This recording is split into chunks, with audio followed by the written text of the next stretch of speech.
Education is the passport to the future, for tomorrow belongs to those who prepare for it today. These words, spoken by MalcomX, capture the essence of a life defined by growth, reinvention, and awakening. Malcolm X was far more than a civil rights leader or fiery orator. Beneath the public persona was a man whose beliefs evolved through fire, faith, and first-hand encounters with injustice. His spiritual journey, from anger to understanding, from division to unity, is one of the most powerful testaments to personal transformation in American history. Born Malcolm Little in 1925 in Omaha, Nebraska, he was raised in a household shaped by both religion and resistance. His father, Earl Little, was a Baptist minister and an outspoken follower of Marcus Garvey, the Jamaican-born advocate for Black empowerment and repatriation to Africa.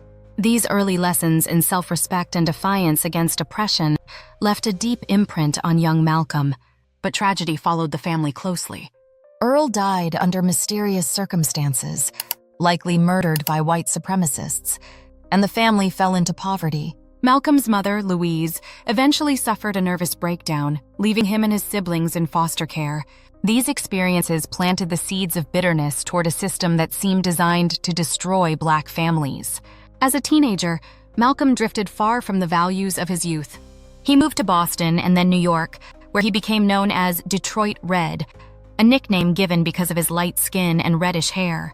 Immersed in Harlem's underground culture, he hustled, sold drugs, and committed crimes.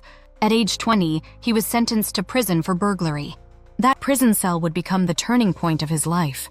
While incarcerated, Malcolm received letters from his brothers and sisters who had joined the Nation of Islam, led by Elijah Muhammad, founded in the 1930s by Wallace Fard Muhammad.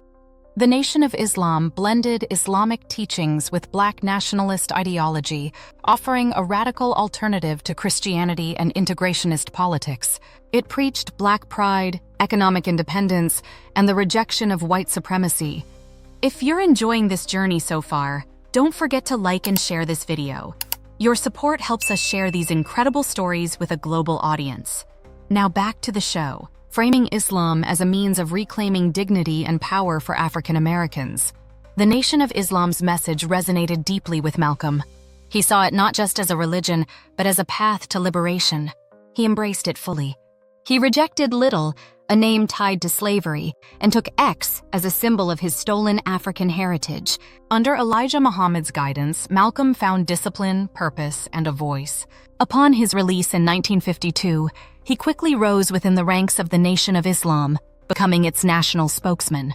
His message was bold: "We believe in freedom by any means necessary." He urged Black Americans to defend themselves, reject integration, and build independent communities. His speeches electrified audiences across the country, making him one of the most influential Black leaders of the era. Yet beneath the surface, doubts were growing. As Malcolm's fame grew, so did his awareness of Elijah Muhammad's moral failings, particularly his extramarital affairs and secret children. Malcolm struggled deeply with this hypocrisy. Though initially loyal, he could no longer ignore the contradictions between the Nation of Islam's teachings and its leadership. "When I reflected upon the Prophet Muhammad's moral code for us followers," Malcolm later said, "and contrasted it with what I knew of his personal life, I felt like a man waking up from a dream." The final rupture came after the assassination of President John F. Kennedy in 1963. When Malcolm described the event as the chickens coming home to roost, Elijah Muhammad silenced him publicly. That silence marked the end of Malcolm's loyalty to the Nation of Islam. In 1964, seeking clarity and renewal, Malcolm made the Hajj, the Islamic pilgrimage to Mecca. Dressed in the simple white garments worn by all Muslims, he stood shoulder to shoulder with people of every race and background. Arabs, Europeans, Africans, all praying together in perfect equality. It was a revelation. "I have never seen sincere hospitality like this," he wrote. "Here, millions of people, all colors, all races, gathered together as one. There was no segregation, no discrimination, only brotherhood." This experience shattered his belief that all white people were inherently evil. For the first time, he saw Islam not as a tool for racial separation, but as a unifying force capable of bridging divides that seemed insurmountable in America.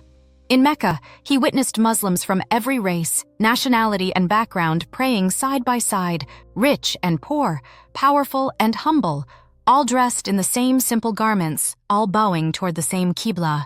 There was no segregation, no hierarchy based on skin color, only shared devotion and equality before God. It was this lived expression of Islamic brotherhood that dismantled the core of his earlier teachings within the Nation of Islam. Islam, as he now understood it, was not about division. It was about unity, justice, and the oneness of humanity. His faith became the foundation of a new vision, one rooted in global solidarity rather than racial separatism. If you're enjoying this video and want to support the channel, consider shopping through our affiliate links in the description. It won't cost you anything extra, but it helps us cover the costs of creating more great content for you. Thank you. Upon returning to the United States, he announced his break from the Nation of Islam and adopted a new identity, El-Hajj Malik El-Shabazz, a name that reflected both his spiritual rebirth and his renewed commitment to Orthodox Islam and global human rights. Hajj signified his completion of the sacred pilgrimage, while Malik El-Shabazz drew from Islamic and African traditions, symbolizing strength, dignity, and divine blessing. No longer did he view the struggle for Black liberation as isolated from the broader fight for justice around the world. He began to frame civil rights as a human rights issue, aligning himself with oppressed peoples everywhere, from Algeria to Palestine, from Southeast Asia to Latin America. The man who once preached anger and separation now spoke of understanding, cooperation, and the power of faith to transform not just individuals, but entire societies. No longer advocating racial separatism, Malcolm now called for unity among all oppressed peoples. He founded the Organization of Afro-American Unity, OAAU, modeled after the Organization of African Unity, aiming to unite people of African descent worldwide. He spoke at universities, debated intellectuals, and met with diplomats at the United Nations, framing civil rights as part of a broader struggle for international justice. In his famous speech, "The Ballot or the Bullet," he urged people to use their power wisely, whether through voting or resistance, to demand change. Despite his growing influence, threats against him intensified. The FBI monitored him under COINTELPRO, infiltrating his organizations and sowing distrust among allies. Just weeks before his death, his home was firebombed. On February 21, 1965, while delivering a speech at the Audubon Ballroom in Harlem, Malcolm X was assassinated. Though his life was tragically cut short, his legacy lives on, not just as a champion of Black empowerment, but as a seeker of truth who dared to evolve. His journey teaches us that faith is not static. It grows, shifts, and transforms. From a troubled youth to a fiery nationalist, and finally to a man preaching universal brotherhood, Malcolm's evolution mirrors the struggles we all face on our own paths of growth. If you found his story as powerful as we did, please like, subscribe, and share this video. Join us next week as we continue exploring journeys of faith, transformation, and the inner forces that shape history. Together, let's keep walking the path toward understanding. The journey doesn't end here. Subscribe now and be part of our next great adventure. For more breathtaking travel stories and captivating animations, explore our other videos on the right. Thanks for watching, and see you soon.